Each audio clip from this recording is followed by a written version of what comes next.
میرے نبی کی 2 صفتیں ہائی لائٹ ہوئیں. آپ کی صفات کا تو اندازہ ہی نہیں، گنا ہی نہیں جا سکتا ہے، ناممکن ہے، لیکن آپ کو 2 صفتوں سے ہائی لائٹ کیا اہل مکہ نے. الصادق الامین، الصادق الامین، چونکہ یہ دین کی بیس ہے اور یہ بازار کی بیس ہے، یہ تجارت کی بیس ہے اور یہ آخرت کی بیس ہے. اگر میں یہ چاہوں کہ 24 گھنٹے میری نماز ہی لکھی جا رہی ہو تو آپ ان 8 بازاروں میں یا جہاں بھی بیٹھتے ہو ایک سچائی اور دوسری دیانتداری سے بیٹھو. اللہ کی قسم اٹھا کے کہتا ہوں، جو اجر مسجد میں ملتا ہے وہی اجر دفتر میں ملے گا، وہی دکان پہ ملے گا، وہی منڈی میں ملے گا، وہی کھیت کھلیان میں ملے گا، اگر سچائی اور دیانتداری کے ساتھ اپنی جگہ پر بیٹھا ہوا ہے. میرا نبی کی یہ 2 صفتیں ہائی لائٹ، صادق امین، صادق امین. آپ کی عمر مبارک 35 برس تھی بیت اللہ کو توڑنے کا مشورہ ہو. سب سے پہلی کدال ماری نظر بن حارث نے، ایمان نصیب نہیں ہوا تھا. تعمیر شروع ہو گئی. جب حجر اسود رکھنے کا وقت آیا تو آپس میں کھینچا تانی شروع ہو گئی. ایک سردار کہ میں رکھوں گا، دوسرا کہ میں رکھوں گا، تیسرا کہ میں رکھوں گا، تو آپس میں لڑائی شروع ہو گئی. تو پھر سب نے طے کیا سارے حرم میں بیٹھ جاؤ، صبح جو سب سے پہلے دروازے میں داخل ہو اس کو اپنا جج بنا. انہوں نے کہا یہ ٹھیک ہے. تو سارے قبائل صبح بیٹھ گئے تو سب سے پہلے ہمارے نبی داخل ہوئے. اب انہوں نے کہنا تھا لو بھائی محمد بن عبداللہ آ گئے، یہ ہمارا فیصلہ کریں گے. آپ سیرت اٹھا کے دیکھیں، آپ ان کا بول پڑھیں گے کہ سب نے کہا لو بھائی صادق و امین آ گئے، اب یہ ہمارا فیصلہ کریں. یہ نہیں کہا محمد بن عبداللہ آ گئے صلی اللہ علیہ وسلم کہ لو بھائی صادق و امین آ گئے، اب یہ ہمارا فیصلہ کریں گے. تو آپ نے فیصلہ کیا، پتھر اٹھایا، ایک چادر پہ رکھا، چادر کے چاروں کونوں پہ عرب سرداروں کو کھڑا کیا. انہوں نے چادر پکڑ کے پتھر اٹھایا، جب وہ لیول پر آئے تو آپ نے خود اٹھا کر اور اسے وہاں جگہ پہ رکھ دیا. یہ جھگڑا ختم ہو گیا. میرے بھائیوں، آپ سے گزارش کرتا ہوں اپنے بازار میں سچائی کو زندہ کر دو، دیانتداری کو زندہ کر دو. آپ اپنے وقت کے جنید بغدادی ہو، وقت کے ولی اللہ ہو. امام مسجد کے لیے نہیں ہے کہ وہ نبیوں کے ساتھ اٹھایا جائے گا، رات کے رونے والے کے لیے نہیں ہے کہ وہ نبیوں کے ساتھ اٹھایا جائے گا.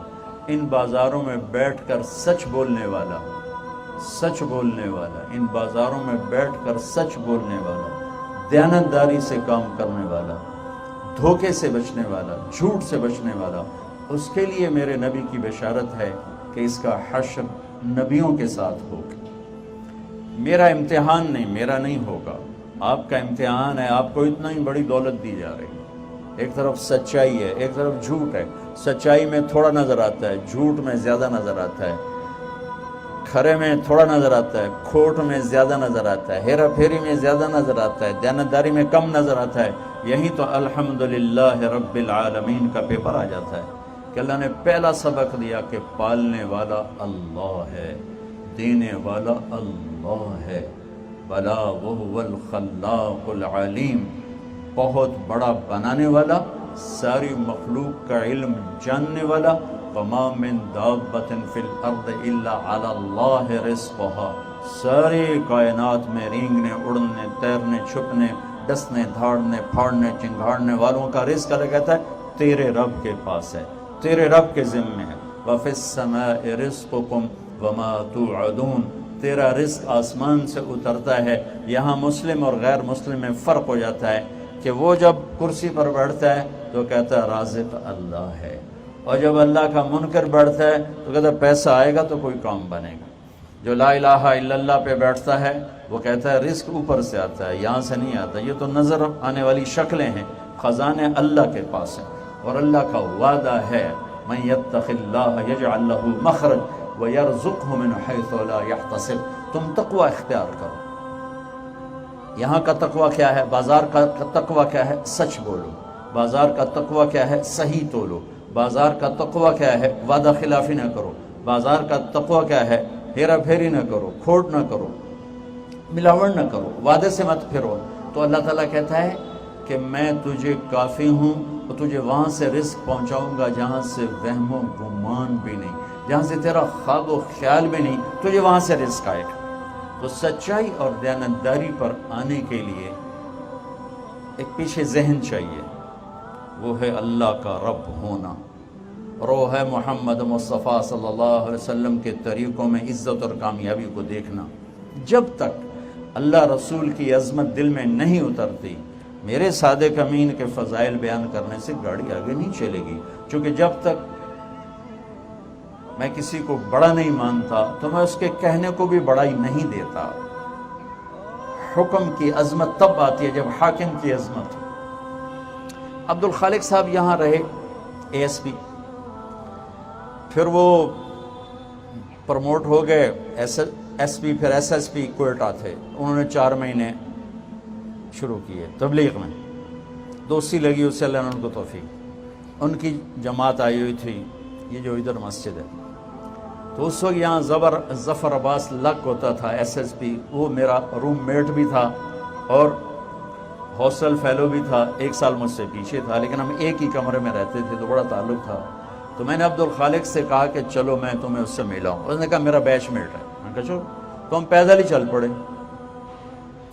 چلتے چلتے چلتے یہ جو وہاں پولیس لائن کا ایک دروازہ، اس سے پچھلے روڈ پر ایک دروازہ ادھر کھلتا ہے، ایک دروازہ ادھر یونیورسٹی روڈ کی طرف ہے، ایک ادھر ہے۔ اب میری بھی ٹوپی داڑھی، اونی بھی ٹوپی داڑھی، آگے پولیس بادشاہ کھڑا ہوا تھا۔ تو عبد الخالق نے کہا بھائی ذرا دروازہ کھولنا، تو اس نے ہاتھ یہاں رکھے ہوئے تھے، کہنا اتوں آؤ، وہ جو اوپر والا دروازہ، وہ مہینہ تھا جون۔ اس نے کہا بھائی گرمی بہت ہے اور ہم پہلے بھی پیدل چل کے ہیں، تیری بڑی مہربانی، دروازہ کھول دے۔ اس سمجھے 2 صوفی صاحب نے میرا کی کر سکتے ہیں۔ اس نے پھر کہا سنے نہیں صوفی صاحب اتوں آؤ۔ اس نے پھر منت کی کہ بھائی تیری بڑی مہربانی ہے تو کھول دے۔ کہا صوفی صاحب کان کوئی نہیں توڑے؟ میں کی آخر اتوں آؤ، میرے کو چابی ہی کوئی نہیں، بند تھا۔ پھر وہ مجبور ہو گیا، یہیں سے پروموٹ ہو کے گیا تھا کوئٹے، لہٰذا وہ تعارف تو پورا تھا پولیس میں۔ میں نے کہا بھائی میں ہوں عبد الخالق، آگے انہوں نے یہ نہیں کہا کہ میں یہاں اے ایس پی تھا، میں صرف انہوں نے کہا جی میرا نام عبد الخالق۔ انہوں نے کہا سر ادھر ہاتھ کمبڑ لگ گئے۔ اسے کہا تو صوفی صاحب نہیں، یہ تو ایس ایس پی، یہ تو میرا بیڑا بورڈ دے گا۔ وہاں سے مجھے یہ ایک مضمون سمجھ میں آیا، میں اس وقت سے یہ مضمون بیان کر رہا ہوں۔ انہیں کانپتے ہاتھوں سے چابی نکالی، اور ہاتھ بھی کمبے تھے، تالا بھی کھلے آنا، اور جب تالا کھولا تو سر سر سر، کدی کھبے ہوئے، کدی سجے ہوئے، کدی اگوں ہوئے، کدی پچھوں۔ میں کہ آج ایک گل تو سمجھ آ گئی کہ جب تک حاکم کی عظمت نہ ہو حکم کی عظمت نہیں آ سکتی۔ میں کہ گل سن، یہ پہلے تمہیں سمجھ رہا تھا کہ صوفی صاحب اس میرا کی کر سکیں، تو تنوع آدھا اتوں، اور جب اسے پتہ رہا کہ یہ تو ایس ایس پی، یہ تو میرے نوکری سے بھی نکال سکتا ہے، وہ تیرے پیری پہ گیا۔ میں نے کہا جتنا یہ سپاہی تجھ سے ڈرا ہے نا، اتنا اگر آج کا تاجر اللہ سے ڈر جائے تو سارے بازار میں سچائی آ جائے گی، سارے بازار سے جھوٹ نکل جائے، سارے بازار سے کھوٹ نکل جائے، سارے بازار سے سود نکل جائے، سارے بازار سے وعدہ خلافی نکل جائے۔